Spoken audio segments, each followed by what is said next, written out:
স্বাগতম সুস্বাগতম আমাদের আজকে নতুন ভিডিওতে এবং আজকে আমরা কথা বলবো Realme Narzo 50A Prime নিয়ে। আমরা কয়েকদিন আগে Realme Narzo 50 নিয়ে কথা বলেছিলাম, সেটা দাম একটু বেশি হয়ে গিয়েছিল, আমরা অনেক সমালোচনা করেছিলাম। তো Realme আজকে রিলিজ করলো তাদের একটু এন্ট্রি লেভেলের স্মার্টফোন Realme Narzo 50A।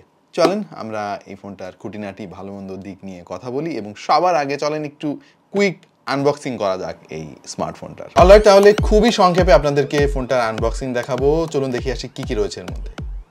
তো এই হচ্ছে total box content Narzo 50A prime ফোনটার পাশাপাশি আমি দেখতে পাচ্ছি একটা চার্জিং কেবল, একটা সিম ইজেক্টর পিন এবং কিছু দলিল দস্তাবেজ। চার্জার কোয়েল, চার্জার কোথায় ইমাম? চার্জার কোথায়? চার্জার তো পাচ্ছি না। চার্জার তো ভাই আমি তো পাই নাই চার্জার। তো চার্জার পাসনি মানে বক্স আছে, সব কেবল দেখা যাচ্ছে, সিম ইজেক্টর পিন, চার্জার নেই মানে কি? ভাই আপনি একটু যে Realme কে কল করে জিজ্ঞেস করেন আসলে দিছে কিনা। আচ্ছা ঠিক আছে, দেখি আমি একটু কল করে দেখছি। হ্যাঁ, আসসালামু আলাইকুম ভাই। জি জি, এই তো ভালো আছেন আপনি? হ্যাঁ, আমাদের ওই যে Narzo 50A প্রাইমের বক্সের মধ্যে ভাই চার্জারটা আসলে পাচ্ছি না, মানে কোনো কারণে আপনাদের সাইড থেকে মিসিং হলো কিনা। হোয়াট? চার্জার নাই কেন কেন ভাই? পরিবেশ, ও হ্যাঁ হ্যাঁ, ওই যে আইফোনের মতো পরিবেশের ভাই। ব্যাক কভারটাও তো পাচ্ছি না, ব্যাক কভারও কি নাই? এটাও পরিবেশ? ও মাই গড ভাই, তাহলে আপনারা ডেটা কেবলটা দিচ্ছেন কেন? এটা তো পরিবেশের অনেক ক্ষতি করতেছে, তাই না? তাছাড়া যে সিম ইজেক্টর পিনও একটা দিচ্ছেন, এটা দেওয়ার দরকার কি ছিল? বাসায় তো টুথপিক আছে আমাদের, আমরা তো ওইটা দিয়েই কাজ চালাইতে পারতাম। আরে না ভাই, এমনি বললাম আর কি ভাই, মানে সিরিয়াসলি এগুলো নাই। ও ওয়েল, প্রিয় দর্শক, এই চার্জার না থাকা এবং ব্যাক কভার না থাকার ব্যাপারটা আপনারা কিভাবে দেখছেন একটু আমাদেরকে কমেন্ট সেকশনে জানান। আমরা আমাদের ভিডিওর মাধ্যমে আপনাদের মতামত Realme কে একটু জানাতে চাই। অলরাইট, ফোনের ডিজাইন দিয়ে আমরা আজকের কন্টেন্ট শুরু করতে চাই এবং Realme রিসেন্ট কিছু ফোনের ডিজাইন কিন্তু জোস হচ্ছে। পরপর বেশ কিছু ভালো ডিজাইনের ফোন আমরা Realme-র কাছ থেকে দেখতে পাচ্ছি। কম দামি ফোন হলেও ফোনের যে লুক, গেট আপ, এতে মনে হয় যেন এটা বেশ প্রিমিয়াম একটা ডিভাইস। ফোনের থিকনেস আমরা পেয়েছি 8.37, যেটা Realme দাবি করছে 8.1 বাই দ্য ওয়ে। এটার ওয়েট পেয়েছি আমরা 194 গ্রামের মতো। খুবই স্লিম এবং বক্স শেপের একটা ডিজাইন পেয়ে যাবেন। পেছনে ক্যামেরা বামটা একটু উঁচু, ফ্ল্যাট সারফেসে রাখলে একটু প্রবলেম হতে পারে আপনার, তবে ওভারঅল আমার কাছে কিন্তু এর ক্যামেরা বাম্পের যে হাউজিং বেশ ভালোই লেগেছে। তাদের ব্র্যান্ডিংও একেবারে মিনিমালিস্টিক। এখানে এক ধরনের প্যাটার্ন খেয়াল করবেন যেটা দেখতে বেশ জোশ লাগে। মোট দুইটা কালারে এই ফোনটা পাওয়া যাবে, সেটা হচ্ছে ফ্ল্যাশ ব্লু আর হচ্ছে ফ্ল্যাশ ব্ল্যাক। আমাদের কালারটা ফ্ল্যাশ ব্লু। জাস্ট একটা ব্যাপার আমি খেয়াল করেছি, সেটা হচ্ছে যে এই ফোনটা একটু বিগার সাইজের মধ্যেই পড়ে, যার ফলে হয়েছে কি, মানে হাতে ওইভাবে কমফোর্টটা আমি পাচ্ছিলাম না। আর ওয়ান হ্যান্ডেড অপারেশনে তো ডেফিনেটলি আপনাকে একটু স্ট্রাগল করতে হবে, মানে দুই হাতে ব্যবহার করার জন্য ফোনটা জোস, কিন্তু আপনি যদি এক হাতে সবকিছু ব্যবহার করতে চান তখন একটু ঝামেলা পড়ে যাবেন। 6.6 ইঞ্চির ফুল এইচডি ডিসপ্লেতে ব্যবহার করা হয়েছে এবং টাচ সেন্সিটিভিটি আমি ওকে পেয়েছি, তবে ডিসপ্লের কোয়ালিটিটা আমার কাছে একটু ডাল মনে হয়েছে। আমি যদি অন্যান্য Realme ফোনের ডিসপ্লের সঙ্গে কম্পেয়ার করি, তবে কোনো স্ক্রিন ফ্লিকারিং ইস্যু আমরা পাই নাই। এটার ভিউইং অ্যাঙ্গেলও ভালো ছিল, ব্রাইটনেসেরও তেমন কোনো কমতি পাই নাই। জাস্ট ডিসপ্লেতে রঙের পরিমাণ আমার কাছে সামহাও মনে হয়েছে যে আরেকটু বেটার হতে পারতো। যেহেতু ডিসপ্লেটা বেশ বড় সড়ো এবং ফোনটা অনেক স্লিম, এটা কিন্তু মাল্টিমিডিয়া কনজাম্পশনের ক্ষেত্রে বেশ ভালোই কাজে দিবে। বিশেষ করে আপনারা যারা প্রচুর ইউটিউবে ভিডিও দেখেন বা ফেসবুকে বা অন্যান্য সোশ্যাল মিডিয়াতে এন্টারটেইনমেন্ট টাইপের কন্টেন্ট বেশি উপভোগ করেন বা সিনেমা দেখেন অনেকে আমার মতো স্মার্টফোনে, তাদের জন্য কিন্তু এই ডিসপ্লেটা বেশ কাজে আসবে। ফোনের ডিসপ্লে প্যানেলটাতে ব্যবহার করা হয়েছে 2.5D কার্ভড একটা শেপ, যার ফলে বেশ ভালোই লাগে দেখতে। তবে এর ডিউ ড্রপ নচটা আসলে আমি অ্যাকসেপ্ট করতে পারছি না। আসলে 2022 সালে এসে এই ফোনের কাছ থেকে আমি আশা করেছিলাম 5 হোল ডিসপ্লে প্যানেল তারা ব্যবহার করবে। তাছাড়া উপরের যে বেজেল, এটা আমার কাছে অনেক বেশি লেগেছে। প্রিয় দর্শক, আপনাদের কাছে কি মনে হচ্ছে এর বেজেল দেখে একটু কমেন্টে আমাদেরকে জানিয়ে দিন। 3.5 মিলিমিটার হেডফোন জ্যাকের সাথে পেয়ে যাবেন main microphone, type C port এবং লাউড স্পিকার গ্রিল। আর তারা বরাবরের মতো পাওয়ার বাটন এবং ভলিউম রকারটাকে আলাদা রেখেছে। এই ব্যাপারটা আমার খুব ভালো লাগে Realme-র, কারণ একই জায়গায় হলে আসলে কনফিউজড হয়ে যেতে হয়। আর পাওয়ার বাটনের সাথেই তারা ফিঙ্গারপ্রিন্ট সেন্সরটা ইমপ্লিমেন্ট করেছে, যেটা বেশ কাজের আমার মনে হয়। এক হাতে আপনি সবকিছুই করতে পারবেন। তবে সবকিছু ছাপিয়ে আমাদের কাছে সবচাইতে বেশি গুরুত্বপূর্ণ হচ্ছে এই ফোনের পারফরমেন্স, কারণ আলটিমেটলি সেটাই তো বড় কথা। Realme এই ফোনটাতে ব্যবহার করেছে ইউনিএসওসির Tiger 6-on-2 নামক একটা প্রসেসর, অক্টাকোর সিপিইউ, এবং 8টা কোরের মধ্যে 2টা কোর হচ্ছে আপনার 2 গিগাহার্টজের আর বাকি সবগুলো হচ্ছে 1.8 গিগাহার্টজের। আর এতে র্যাম হিসেবে ব্যবহার করা হয়েছে 4 জিবি। আর ইন্টারনাল মেমোরি অবশ্য বেশ ভালোই, সেটা হচ্ছে 128 জিবি। চলেন আমরা একদম রিয়েল টাইম পারফরমেন্সটা একটু স্টাডি করে আপনাদেরকে দেখাই। অলরাইট প্রিয় দর্শক, তাহলে সময় চলে এসেছে Realme Narzo 50A Prime এই ফোনটার আর একটু গভীরে প্রবেশ করার। আপনারা জানেন আমরা প্রত্যেকটা মোবাইলের রিভিউতে অন্যান্য ফোনের সঙ্গে এর একটু কম্পেয়ার করার চেষ্টা করি আপনাদেরকে একটু ধারণা দেওয়ার জন্য, এবং আমরা Realme Narzo 50A Prime ফোনটার সঙ্গে রিয়েলমির আরও অন্যান্য অনেক ফোনের কম্পেয়ার করেছি, এর AnTuTu Geekbench-এর টেস্ট করেছি, আপনাদেরকে সেটা দেখানোর পালা। এবং যেমনটা দেখতে পাচ্ছেন এখানে আমরা AnTuTu স্কোর পেয়েছি 1,90,481, Geekbench-এ আমরা সিঙ্গেল করে স্কোর পেয়েছি 338, মাল্টি করে পেয়েছি 1,264। ওয়েল তাহলে চলেন দেখে আসি যে রিয়েলমির অন্যান্য ফোনের সঙ্গে এই ফোনের অবস্থান কেমন, এবং এই চার্টটায় আমরা দেখিয়েছি রিয়েলমির অন্যান্য সব ফোনের সঙ্গে Narzo 50A Prime-এর অবস্থান, এবং যেমনটা দেখতে পাচ্ছেন যে এটার অবস্থান খুব একটা সুবিধার মনে হচ্ছে না। 17,000 টাকা প্রাইস, এটা যদি আমি ধরে নেই যে দাম বেড়ে গিয়েছে ভাই, ওকে, এই ফোনটার দাম হতো নর্মালি 13-14,000 টাকা, তবুও আমি বলবো রিয়েলমির অন্যান্য কিছু ফোন আমরা যেগুলো আগে দেখেছি তার সঙ্গে কিন্তু এই ফোনটার অবস্থান খুব একটা ভালো নাই। যেমন আমি যদি বলি Realme C3-র কথা, Realme C3-র দাম ছিল মাত্র 11,000 টাকা, সেটার স্কোর কিন্তু এর চাইতে অনেক বেশি ছিল, সেটা আপনি AnTuTu-তে বলেন বা Geekbench-এ বলেন। ইভেন আপনি যদি Realme C25-এর কথা বলেন সেখানেও একই অবস্থা দেখবেন, 464 মেমোরি নিয়ে 1,93,605 স্কোর করেছিল সেটা, এবং সেটার দাম ছিল মাত্র 13,500 টাকা।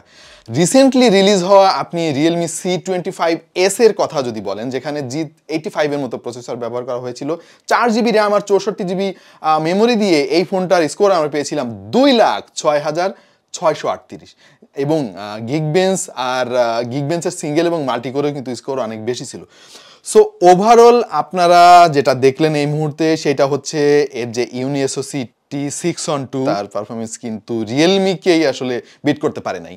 সো আমরা বলতে পারি যে প্রাইস টু পারফরমেন্স অনুযায়ী এই যে অবস্থা এইটা ডেফিনেটলি একটু লোয়ার সাইডে রয়েছে। আমার মনে হয় রিয়েলমিকে এইখানে আরেকটু গুরুত্ব দিয়ে কাজ করতে হবে, কারণ আমরা পারফরমেন্স বেসড ফোন চাই, আমরা ফোনের চেহারা সুন্দর চাই ঠিক আছে, বাট তার চাইতে বেশি চাই যে ফোনের পারফরমেন্স যেন বেটার হয়। আশা করছি একটা আইডিয়া আমাদের এই চার্ট থেকে আপনারা পেয়ে গিয়েছেন। তো প্রিয় দর্শক, আপাতত আমরা এখান থেকে বিদায় নিচ্ছি। আশা করছি আমাদের এই কম্পেয়ার সেগমেন্টটা আপনাদের উপকারে আসছে। আমরা আসলে ফোনের পারফরমেন্স টেস্ট করার জন্য অনেক অ্যাপ ডাউনলোড করেছি, এবং প্র্যাকটিক্যাল লাইফে এটার পারফরমেন্স ডে টু ডে ইউসেজে বেশ ভালোই আমরা পেয়েছি, খুব বেশি ল্যাগ আমরা পাইনি। মাল্টিটাস্কিংয়ে একটু স্ট্রাগল করে মাঝে মাঝে, র্যাম ম্যানেজমেন্ট মোটামুটি, খুব বেশি ভালো বলা যাবে না। এই ফোনে আউট অফ দ্য বক্স আপনি Android 11 পেয়ে যাবেন, সাথে রয়েছে Realme UI R এডিশন। এটা নিয়ে আমার একটু কমপ্লেন আছে, প্রথমত Android 12 আশা করেছিলাম, আর Realme UI 3.0 অলরেডি প্রত্যেকটা ফোনে আস্তে আস্তে আপডেট হয়ে যাচ্ছে, সেখানে R এডিশন মানে লাইটার একটা এডিশন, এইটা আমার মনে হয়েছে যে ফোনের যে প্রিমিয়ামনেস সেখানে কিছুটা মিসিং মনে হয়েছে আমার কাছে। ডেফিনেটলি এখানে Realme UI 3 যদি ব্যবহার করা হতো তাহলে ফোনের সফটওয়্যার এক্সপিরিয়েন্সটা আরো বেটার হতো। আমরা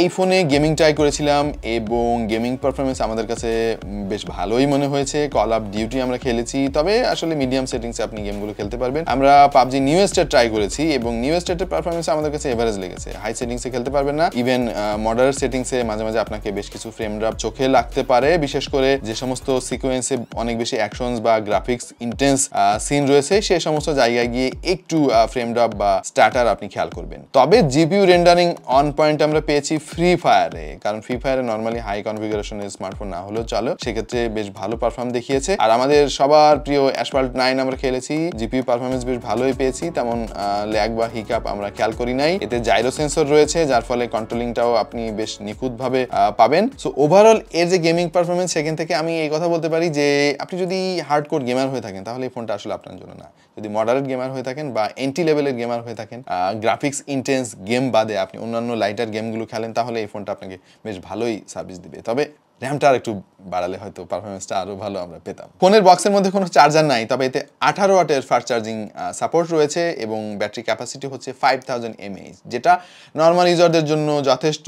সারা দিন শেষে হয়তো আপনাকে একবার চার্জ দিতে হতে পারে। ক্যামেরা সেকশনে চলে এসেছি। 50 মেগাপিক্সেলের মেইন সেন্সরের সাথে ব্যবহার করা হয়েছে 2 মেগাপিক্সেলের একটা ম্যাক্রো সেন্সর, সাথে একটা ব্ল্যাক হোয়াইট সেন্সর, এটার কাজ কি আমি জানি না। আর সামনে 8 মেগাপিক্সেলের একটা সেলফি ক্যামেরা ব্যবহার করা হয়েছে। ক্যামেরার কোয়ালিটি আমার কাছে এভারেজ মনে হয়েছে, ডাইনামিক রেঞ্জের কিছুটা ঘাটি আমরা পেয়েছি, পোর্ট্রেট মোডে ছবি তুলতে গেলে ব্যাকগ্রাউন্ড ব্লার করতে গিয়ে মাঝে মাঝে আপনাকেই ব্লার করে ফেলবে। তবে আপনাকে ভালো আউটপুট পেতে গেলে অবশ্যই দিনের আলোতে ছবি তুলতে হবে, অথবা যদি ইনডোর কন্ডিশনে ছবি তোলেন তাহলে সেক্ষেত্রে আলোর পরিমাণ বাড়িয়ে নিতে হবে। ছবিতে শার্পনেস বেশ ভালোই বলবো, তবে কোথাও কোথাও একটু ডিটেইলের অভাব আমার কাছে চোখে পড়েছে, এবং কালারগুলোকে সফটওয়্যারের মাধ্যমে ওভার স্যাচুরেটেড করতে গিয়ে অ্যাবনর্মাল করে ফেলে নাই। স্কিন টোনটা আমরা ন্যাচারাল পেয়েছি। সবকিছু মিলিয়ে এর ক্যামেরা পারফরমেন্স আমাদের কাছে এভারেজ মনে হয়েছে। পাশাপাশি যদি সেলফি ক্যামেরার কথা বলি তাহলে আমি বলবো যে এর কাছ থেকে প্রত্যাশিত পারফরমেন্স আমরা পাই নাই। ছবিতে দেখেছি যে সফট করে ফেলার একটা প্রবণতা রয়েছে, সাথে সাথে ওভার এক্সপোজড করে ফেলে কিছু কিছু ছবিতে। একটু কমপ্লিকেটেড লাইটিং কন্ডিশনের মধ্যে দেখবেন যে ছবিগুলা আসলে তুলতে গেলে একটু স্ট্রাগল করতে হবে আপনাকে। একটু স্টেবল হাতে যদি ছবি না তোলেন তাহলে ছবিগুলো ব্লারি হয়ে যেতে পারে। সো এর সেলফি ফটোগ্রাফিতে আর একটু বেটার পারফরমেন্স আমরা আশা করেছিলাম। আর পাশাপাশি যদি ভিডিওগ্রাফির কথা বলি তাহলে এখানে ম্যাক্সিমাম 30 FPS এ আপনি 1080p রেজুলেশনে ভিডিও করতে পারবেন। কোনো 4K রেজুলেশনে ভিডিও করা সম্ভব নয়, এবং এতে কোনো স্টেবিলাইজেশন নাই, যার ফলে আপনাকে খুবই শক্ত হাতে অথবা একটা গিম্বল বা ট্রাইপডে ভিডিও করতে হবে। তবে একটা ব্যাপার আমরা খেয়াল করেছি, আপনি যদি রাতের বেলা ছবি তোলেন তাহলে এর নাইট মোডটা যদি অন করেন তাহলে দেখবেন যে ছবির কোয়ালিটি কিন্তু ড্রামাটিক্যালি অনেক বেটার হয়ে গিয়েছে। সো আপনারাও ট্রাই করতে পারেন। এইটা হচ্ছে ফ্রন্ট ক্যামেরা স্যাম্পল, এবং ফ্রন্ট ক্যামেরা বেশ ভালোই মনে হয়েছে আমার কাছে, স্পেশালি ভিডিওর ক্ষেত্রে। ছবি তুলতে গেলে আবার ফ্রন্ট ক্যামেরা পারফরমেন্স একটু ড্রপ হয়ে যায়, এটা রহস্য কি আমি ঠিক বুঝি নাই। ওয়াইডনেসের একটু ঘাটতি আছে, আর স্টেবিলাইজেশনের ঘাটতি তো আছেই। তবে আমি এর ক্যামেরা মিস করেছি একটা আলট্রা ওয়াইড শুটার। আসলে এই ডেপথ সেন্সর বা ম্যাক্রো সেন্সর এগুলো আসলে খুব একটা কাজের না। ডেফিনেটলি রিয়েলমিকে একটা আলট্রা ওয়াইড শুটার এখানে দেওয়া উচিত ছিল। এই ফোনের ফিঙ্গারপ্রিন্ট সেন্সর নিয়ে আমি একটু ডিসঅ্যাপয়েন্টেড। আমার কাছে মনে হয়েছে যে আরেকটু ফাস্ট হওয়া উচিত ছিল। তবে এটা কি আমার ডিভাইসের প্রবলেম নাকি সব ডিভাইসের প্রবলেম আমি ঠিক শিওর না। টু বি অনেস্ট আমার কাছে মনে হয়েছে যে যথেষ্ট স্লো। তবে এই স্মার্টফোনের লাউড স্পিকারের কোয়ালিটি আমার কাছে বেশ ভালোই মনে হয়েছে। প্রচুর লাউড এবং ক্লিয়ার সাউন্ড পাবেন এর কাছ থেকে, মাঝামাঝি মানের বেস পাবেন, যদিও এত ছোট স্পিকারে বেসটা প্রত্যাশা করা যায় না। সো ওভারঅল আমি এর লাউড স্পিকারে যথেষ্ট সন্তুষ্ট। পাশাপাশি আরও কিছু জিনিস নিয়ে আমি আলাপ করতে চাই, যেটা আপনাকে কেনার আগে অবশ্যই মাথায় রাখতে হবে। প্রথমত আমার কাছে ভালো লাগে নাই এর যে ডিউডপ নস, এই জিনিসটা ভালো লাগে নাই। বক্সের মধ্যে চার্জার দেয় নাই, ব্যাক কভার দেয় নাই, এটাও ডেফিনেটলি একটা নেগেটিভ দিক। পাশাপাশি মাত্র 4GB র্যাম ব্যবহার করা হয়েছে, এখানে ডেফিনেটলি 6GB র্যাম আমরা প্রত্যাশা করতেই পারি যদি এখনকার মার্কেটের দিকে আপনি তাকান। এবং এতে যে আলট্রা ওয়াইড শুটার নাই এটাও আপনাকে মাথায় রাখতে হবে, কারণ আলট্রা ওয়াইড শুটারটা কিন্তু খুব দরকারি একটা জিনিস, এটা রিয়েলমি এবার দেয় নাই। আচ্ছা, স্মার্টফোনের বাজার কিন্তু এখন আর আগের মতো নাই, আপনাকে এই জিনিসটা অবশ্যই মাথায় রাখতে হবে। যে ফোনের দাম আগে 13,000 টাকা ছিল, এখন কিন্তু 13,000 টাকায় ওই ফোন আপনি পাবেন না।